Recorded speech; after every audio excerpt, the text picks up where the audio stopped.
we've moved on from the game, but obviously we've got to recap it with you guys. And, disappointing outcome to the game. Did not feel that, for whatever reason, I'm the head coach, didn't feel like we had great energy, which is, not been an issue here. Sometimes we haven't played well at times, over the 2 seasons, but I don't know why that was. But also that's kind of one-sided because we did, after the first quarter, have good energy on defense. So, maybe that's also a product of, having some very valuable offensive players not playing and some guys that haven't played very much playing. So, we had a lot of opportunities in the game. Our defense played well. We did not play well on offense, especially in critical situations. And, kind of like the Alabama game, been the 2 games where we've struggled on our 4th down conversions, and, those are a big deal, just like they are when you make them. They keep drives alive. When you don't make them, you don't get any points. So, I'm very, we research everything that we do, and I would say, just like the book was very right in the middle on, the 4th down, on whether to kick, when it is 8. So obviously we didn't make the 4th down, so we would kick if we could redo it. That's how it goes. But, just kind of felt we had struggled on offense, that it was going to take a lot to, make the field goal, and then also, stop, get the ball, and move all the way down. And you're still going to need to score a touchdown. It's not like it is truly a 1-possession game that you're going to a field goal like a 6-point game. So, it is what it is.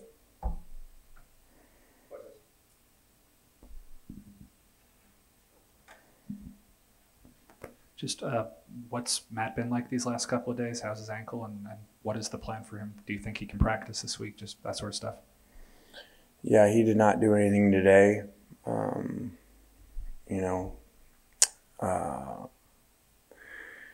I was surprised he came back.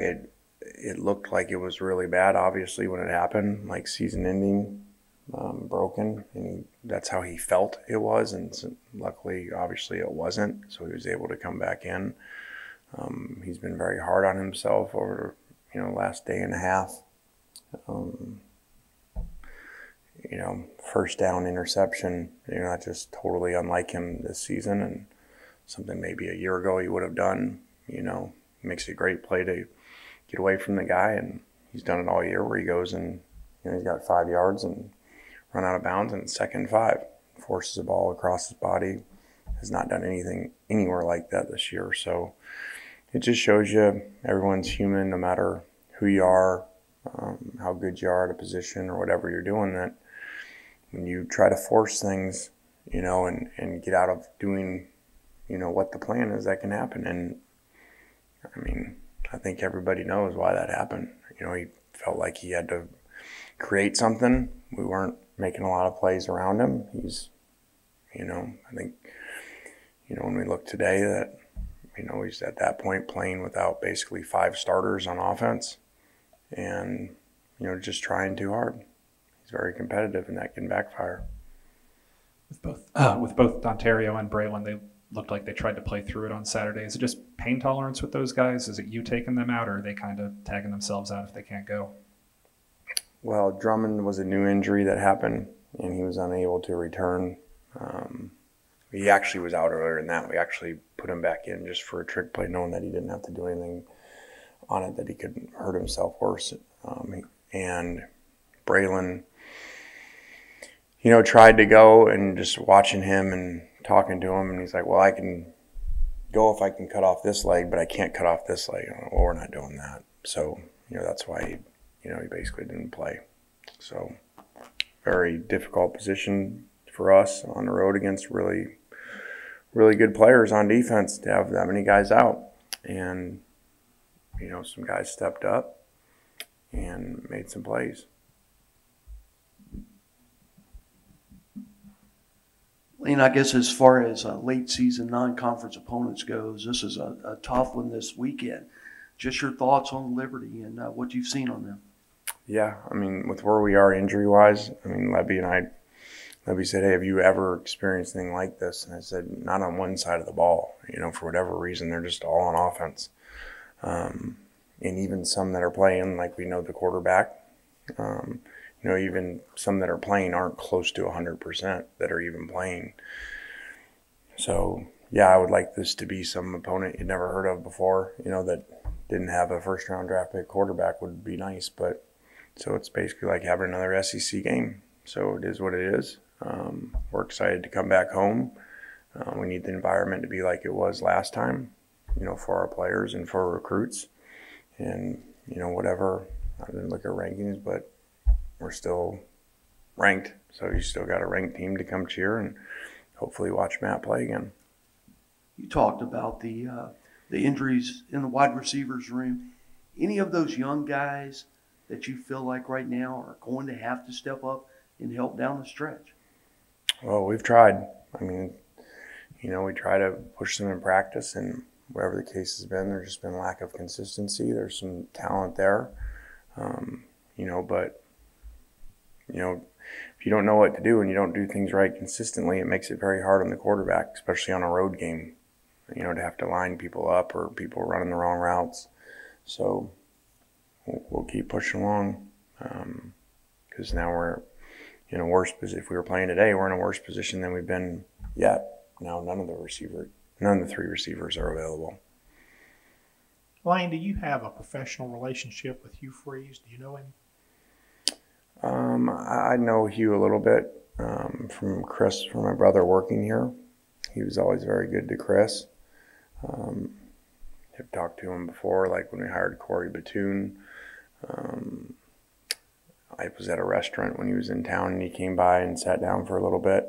So I know him a little bit. Very good, great respect. Was on the other side when he beat us twice, and has done a great job wherever he's been. And very unique, offense that has always given people problems. What were your impressions of those teams that you faced when you were at Alabama? I was just always amazed how well they played on game day, and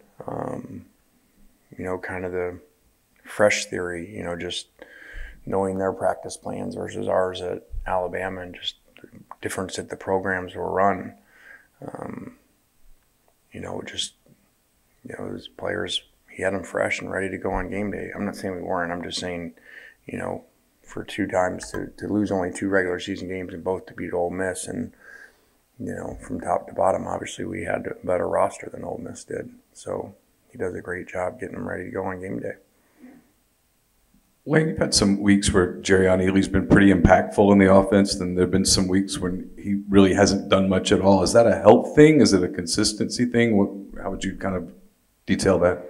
That was a health thing prior to this week. When he's been out, this was not by design, the 3 carries.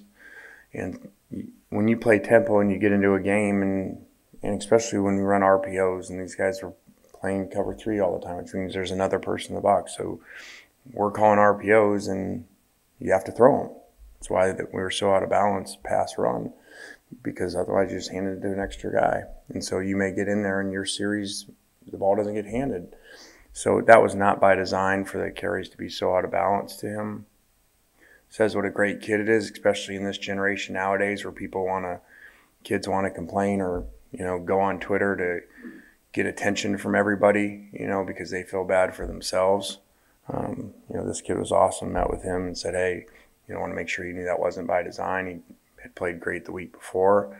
And, kid, which is awesome, kid said, hey, let's go win the next game. So it speaks a lot for him. It's refreshing. Coach, I know you've answered 4th down questions the whole year, but what would your message be to fans that are frustrated or question the amount of 4th down attempts you guys have against SEC teams? It's what we do, and so when it works, those same fans like it. And, coming into the game, we had more 4th down conversions than anybody in the country, and one of the top 5 percentages of anybody in the country. So sometimes they don't work. And when you understand analytics and you understand, hey, you can miss the field goal too. So it's not like you just say, okay, hey, well, you got 3 points guaranteed, or you can get a punt blocked or a punt can get returned. So, it's not as easy as just, okay, well, you get the points there, or when you punt, you automatically stop them. So there's a lot that goes into it. So. You brought up Malik Willis. Is there anybody you've ever coached or played against who he reminds you of?